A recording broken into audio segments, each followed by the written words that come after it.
आचरेकर सरांचे दोन लाडके शिष्य, एक म्हणजे सचिन तेंडुलकर आणि दुसरा म्हणजे विनोद कांबळी। सचिन तेंडुलकर तर तुमका माहितीच हा की क्रिकेटचा देव म्हणून ओळखले जातात, पण नक्की विनोद कांबळी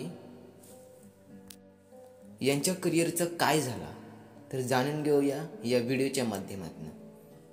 मी ओमकार गावडे, ओमकार गावडेची गजाली या चॅनलवरती तुमचं सर्वांचं स्वागत आहे।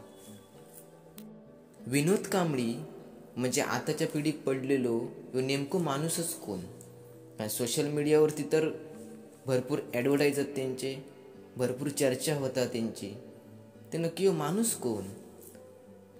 विनोद गणपत कांबळी, जन्म 18 जानेवारी 1972, मुंबई महाराष्ट्र।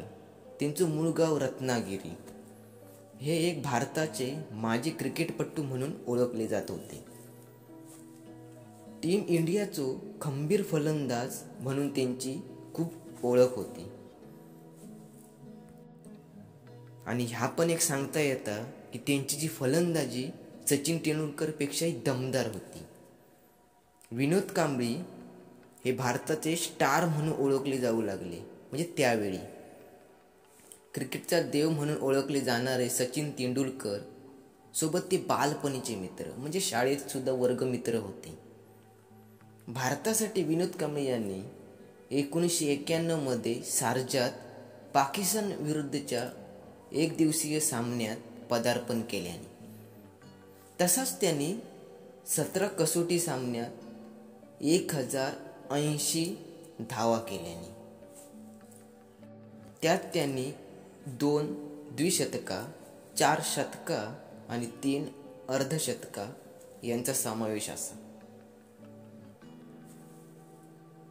227 ही त्यांची कसोटीतील सर्वाधिक धावसंख्या असा।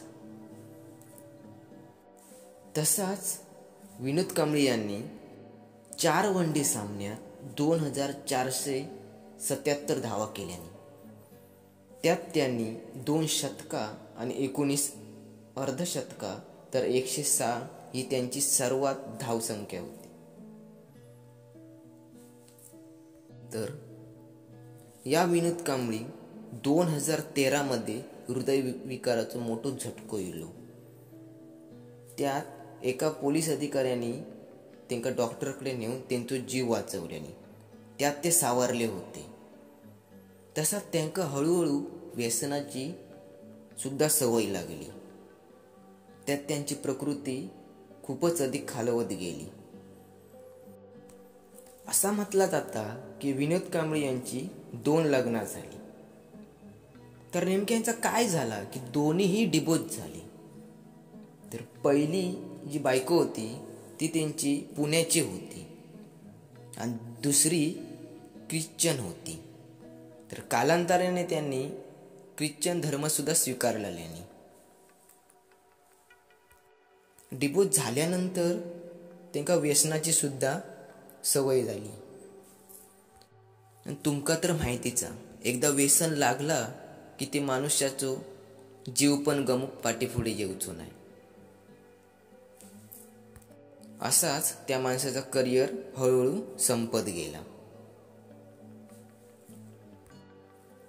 तर मित्रांनो, तुमका विनोद कांबळी यांबद्दल काय वाटतं तर नक्कीच कमेंटद्वारे माका कळवा।